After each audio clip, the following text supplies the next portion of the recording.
नमस्कार, आप देख रहे हैं न्यूज 18 बिहार झारखंड और मैं हूं आपके साथ लक्ष्मी। देश में नई सरकार बनाने की कवायद तेज हो गई है। राष्ट्रपति ने नरेंद्र मोदी को सरकार बनाने का न्योता भी दे दिया है। नरेंद्र मोदी तीसरी बार प्रधानमंत्री का शपथ लेने वाले हैं। राष्ट्रपति ने 9 जून को शाम में शपथ लेने का समय दिया है। एनडीए के संसदीय दल का नेता चुने जाने के बाद और सरकार बनाने का दावा पेश करने के बाद नरेंद्र मोदी ने राष्ट्रपति द्रौपदी मुर्मू से मुलाकात की। राष्ट्रपति ने नरेंद्र मोदी का अभिवादन किया और भगवान जगन्नाथ की तस्वीर देकर उनका स्वागत किया। 9 जून को नवगठित सरकार का शपथ ग्रहण होना तय हुआ है। राष्ट्रपति से मिलने के बाद नरेंद्र मोदी ने यह बताया कि एनडीए सरकार को देश में तीसरी बार सरकार बनाने का आदेश मिला है। नरेंद्र मोदी ने राष्ट्रपति की तरफ से आमंत्रण मिलने पर उन्हें आभार जताया। वहीं देशवासियों को संबोधित करते हुए कहा कि मैं देशवासियों को यह विश्वास दिलाता हूं कि 18वीं लोकसभा के 5 साल के कार्यकाल में भी हम उसी गति और समर्पण भाव के साथ देश के आकांक्षाओं को पूर्ण करने में कोई कसर नहीं छोड़ेंगे।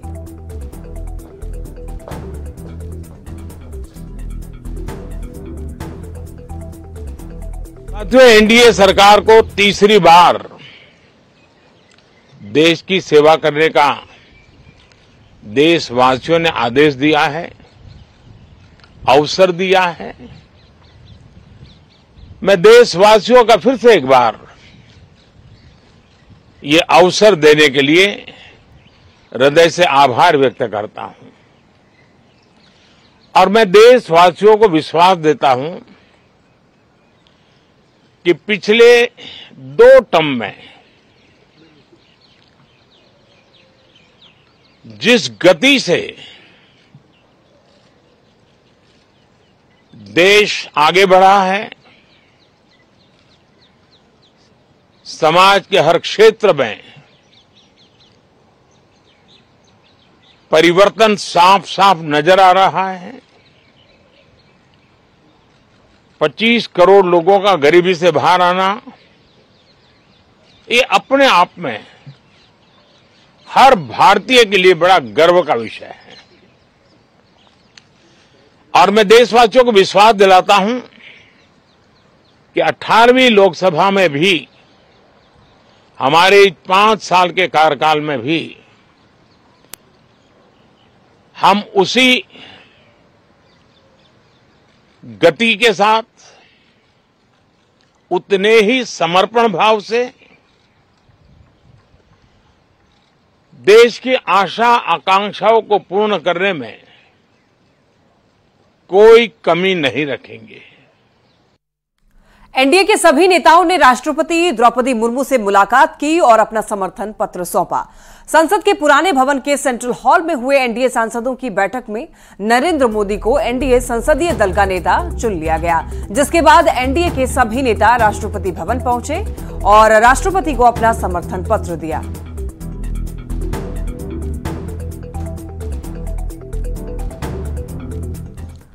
एनडीए सरकार का गठन करने के लिए जा रहा है और यह तय हो चुका है कि नरेंद्र मोदी एक बार फिर से पीएम बनने वाले हैं। राष्ट्रपति की तरफ से नरेंद्र मोदी को आमंत्रण भी मिल चुका है। एनडीए के संसदीय दल का नेता चुने जाने के बाद और सरकार बनाने का दावा पेश करने के बाद बीजेपी नेता नरेंद्र मोदी ने राष्ट्रपति द्रौपदी मुर्मू से मुलाकात की। एक तरफ जहां पीएम मोदी राष्ट्रपति से मिल रहे थे, तो वहीं दूसरी तरफ बीजेपी अध्यक्ष जेपी नड्डा अपने आवास पर एनडीए नेताओं से एक एक करके मुलाकात कर रहे थे। बीजेपी अध्यक्ष ने एनडीए में शामिल सभी दलों के नेताओं से सरकार के प्रारूप की चर्चा की और खबर है कि सभी नेताओं से मंत्रिमंडल पर चर्चा की गई है।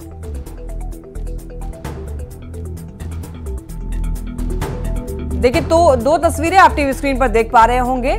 एक तस्वीर में आप देखिए, ये तस्वीर है जब, बता दें आपको कि नरेंद्र मोदी को न्योता मिला है सरकार बनाने का, और देखिए दूसरी तस्वीर जेपी नड्डा के आवास पर एनडीए की जब बैठक हो रही थी। एक तरफ जब राष्ट्रपति भवन पहुंचे थे प्रधानमंत्री नरेंद्र मोदी, दूसरी तरफ देखिए तब की तस्वीर है जब जेपी नड्डा के आवास पर एक एक करके सांसदों से बातचीत की जा रही थी, मुलाकात की जा रही थी। और साथ ही साथ बता दें आपको कि मंत्रालयों के बंटवारे पर चर्चा हुई है, जो सूत्र हमारे बता रहे हैं। चूंकि कैबिनेट में हिस्सेदारी को लेकर के सभी सांसद जो हैं वो लगातार चर्चा कर रहे हैं। एनडीए संसदीय दल की बैठक हुई जिसमें नरेंद्र मोदी को संसदीय दल का नेता चुना गया। नरेंद्र मोदी के नाम का प्रस्ताव राजनाथ सिंह ने रखा, जिसका एनडीए के सभी नेताओं ने समर्थन किया। मंच से बिहार के मुख्यमंत्री नीतीश कुमार और टीडीपी प्रमुख चंद्रबाबू नायडू ने पीएम मोदी की जमकर तारीफ की। नीतीश कुमार ने नरेंद्र मोदी की हर निर्णय को स्वीकार करते हुए पूरी मजबूती के साथ काम करने का भरोसा दिया।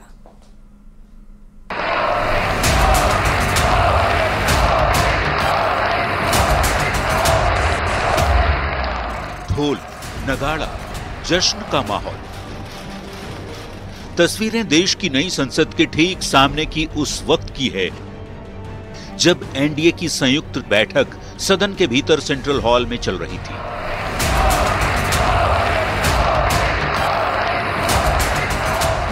अपनी तीसरी पारी की शुरुआत करने जा रहे प्रधानमंत्री मोदी को एक सुर में एनडीए संसदीय दल का नेता चुन लिया गया।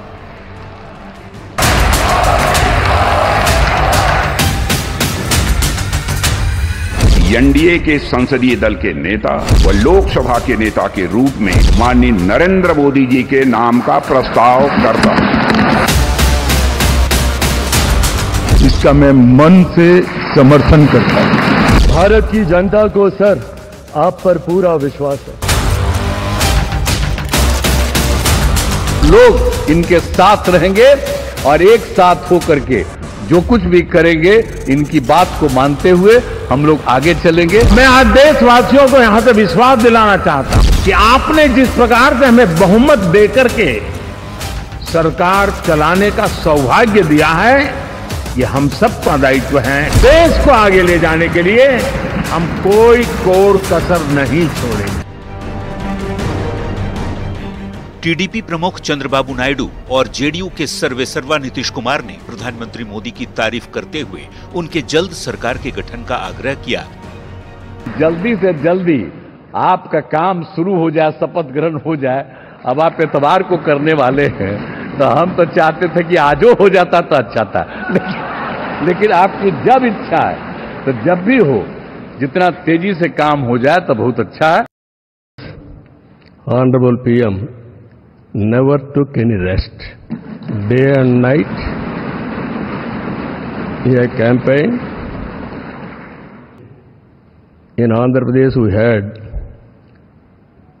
3 meetings, public meetings, 1 big rally. It had made a huge difference for winning the elections in Andhra Pradesh. प्रधानमंत्री मोदी जब आखिर में बोलने आए तो बेहद सधे हुए अंदाज में विरोधियों पर न सिर्फ तंज कसा बल्कि एनडीए गठबंधन को सबसे सफल अलायंस भी बताया। सकता हूं ये सबसे सफल अलायंस है। प्रधानमंत्री मोदी ने अपनी तीसरी जीत के बाद स्ट्रांग होते एनडीए का नया नामकरण भी किया। कहा एन मतलब न्यू इंडिया, डी मतलब डेवलप्ड इंडिया और ए एस्पिरेशनल इंडिया है। मोदी कहते हैं एनडीए सबसे सॉलिड गठबंधन है तो महाराष्ट्र के सीएम एकनाथ शिंदे कहते हैं कि एनडीए फेविकॉल का जोड़ है, टूटेगा नहीं। गठबंधन हुआ है, ये गठबंधन एक फेविकॉल का जोड़ है, ये बिल्कुल टूटेगा नहीं। नरेंद्र मोदी देश के तीसरी बार प्रधानमंत्री 9 जून रविवार को बनने जा रहे हैं। पूरी एकजुटता के साथ अपने सहयोगी दलों को भरोसा देते हुए प्रधानमंत्री मोदी डंके की चोट पर कह रहे हैं कि सब ठीक है और ये मोदी का सॉलिड गठबंधन है। प्रधानमंत्री लगातार तीसरी टर्म जीतकर देश के पीएम पद की शपथ लेंगे, जिस पर देश ही नहीं दुनिया भर की नजरें टिकी हैं। Bureau report, news 18।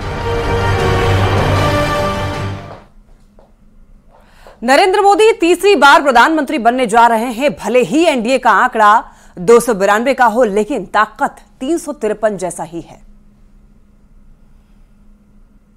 भाई स्वागत है, स्वागत है भाई, स्वागत है।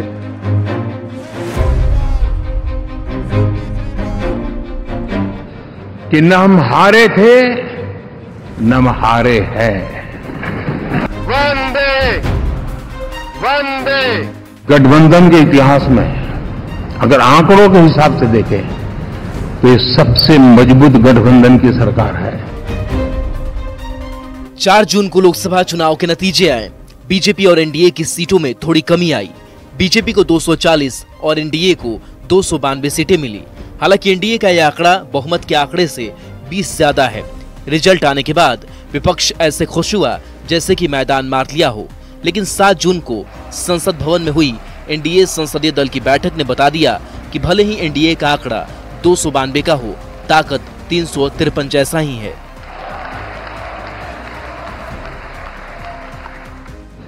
कि न हम हारे थे न हम हारे हैं।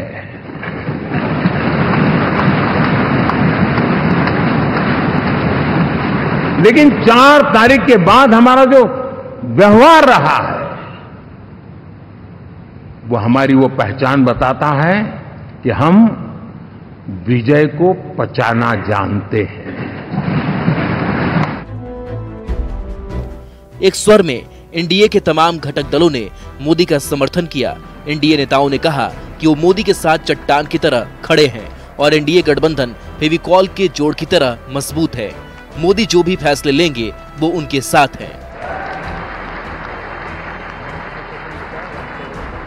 और हम लोग पूरे तौर पर सब दिन इनके साथ रहेंगे और पूरे तौर पर जो कुछ भी है आज जिस तरह से भी ये करेंगे बहुत अच्छा है। भारत माता की। एनडीए संसदीय दल की बैठक में नरेंद्र मोदी ने अपने तेवर और अंदाज से बता दिया कि तीसरे कार्यकाल में भी उनका वही तेवर बरकरार रहेगा। अगर किसी को गलतफहमी हो तो दूर कर ले। मेरे लिए जन्म सिर्फ और सिर्फ वन लाइफ वन मिशन, ये मिशन है 140 करोड़ देशवासियों के सपनों को पूरा करने के लिए खप जाना। 3 अक्टूबर 2001 नरेंद्र मोदी ने पहली बार गुजरात के मुख्यमंत्री बने। प्रधानमंत्री के रूप में 26 मई 2014 को मोदी पहली बार प्रधानमंत्री बने। तब से लेकर अब तक उनकी राजनीतिक पारी बताती है मोदी अपने बल पर चुनाव और देश की राजनीति बदलने वाले नेता हैं और एक बार फिर वो उसी ताकत के साथ वो अपने तीसरे कार्यकाल में भी काम करेंगे। न्यूज़ 18 के लिए दिल्ली से अमितेश सिंह के साथ ब्यूरो रिपोर्ट।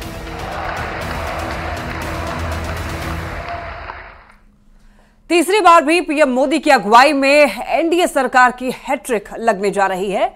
पीएम मोदी एक बार फिर से तीसरी बार देश की बागडोर संभालने जा रहे हैं। तो ऐसे में सभी की नजरें मोदी के तीसरे कार्यकाल में संभावित मंत्रियों के नाम को लेकर के भी टिकी हुई है। कैसा होगा मोदी कैबिनेट, कौन होंगे बिहार से सेंट्रल मिनिस्टर के चेहरे, इस रिपोर्ट में देखिए।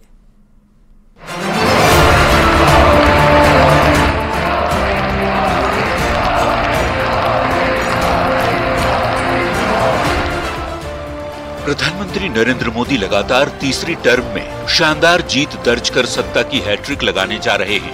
देश के पहले पीएम जवाहरलाल नेहरू के बाद ऐसा करने वाले मोदी देश के अकेले नेता बनने वाले हैं। ऐसे में सभी की नजरें टिक गई हैं मोदी कैबिनेट पर।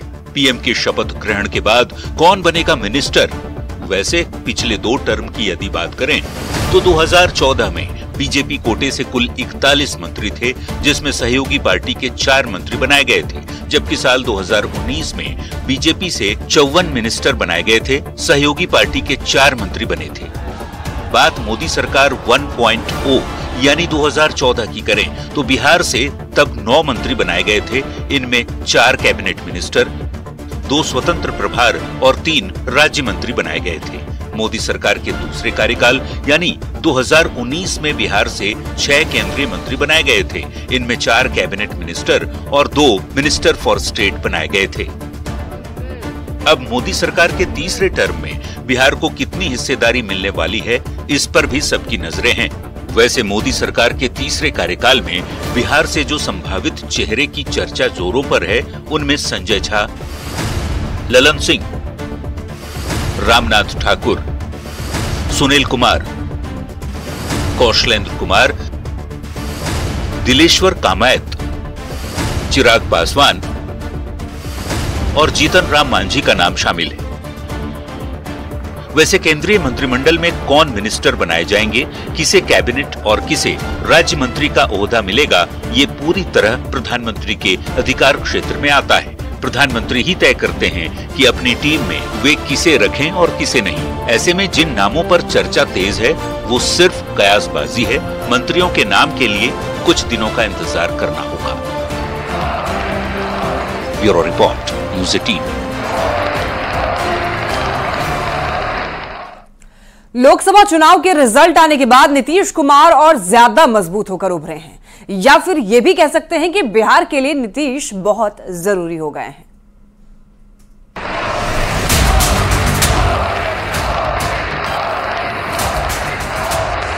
भारत की जनता को सर आप पर पूरा विश्वास है। कुछ दिनों पहले तेजस्वी यादव ने जेडीयू के खत्म होने की भविष्यवाणी की थी।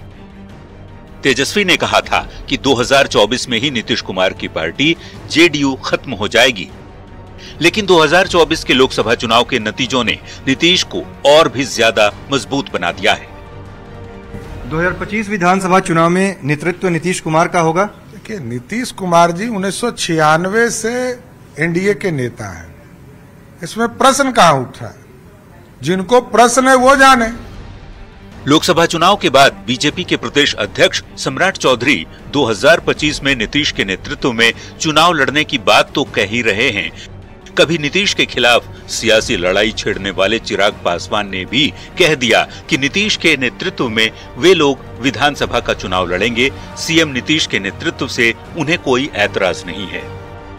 आज जब वो इस मजबूती से मेरे गठबंधन का जब वो नेतृत्व मेरे प्रदेश में वो कर रहे हैं, तो ऐसे में स्वाभाविक है कि जब विधानसभा के चुनाव होंगे उन्हीं के नेतृत्व में ही तमाम घटक दल उस चुनाव में जाएंगे। 2005 से बिहार की सत्ता पर काबिज नीतीश कुमार हैं। नीतीश कुमार कभी भी अकेले दम पर सरकार नहीं बना पाए, लेकिन ये भी सही है कि बिना नीतीश के बिहार में कोई सरकार बनती भी नहीं है। अपनी राजनीतिक कौशल और विकास के काम की बदौलत नीतीश कुमार बिहार के लिए बहुत जरूरी हो गए हैं। पटना की सड़कों पर टाइगर जिंदा है स्लोगन के साथ लगे ये पोस्टर इस बात की गवाही भी दे रहे हैं।